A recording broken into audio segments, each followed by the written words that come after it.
आइए मैं आपको दिखा देता हूँ मेरा सोफा जो मैन्युफैक्चरिंग करते हैं वो मैं आपको दिखा देता हूँ। मेरा यूनिक है पूरा फर्नीचर का।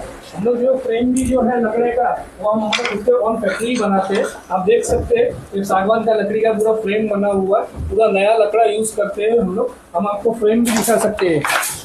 आइए ये देखिए हमारा फ्रेम है पूरा साफ लकड़े में, पूरा सागवान का लकड़ी का पूरा फ्रेम बना हुआ है। और आप देख सकते हैं ऑन मेरा साइड के ऊपर हम लोग जो है स्प्रिंग वगैरह का यूज़ नहीं करते, गाइड यूज़ कर रहे हैं। तो ये ऑन हमारा जो है कटिंग पेपर है, हमारा मास्टर है, पूरा क्लोथ भी हम लोग यहाँ बना के सीखते हैं।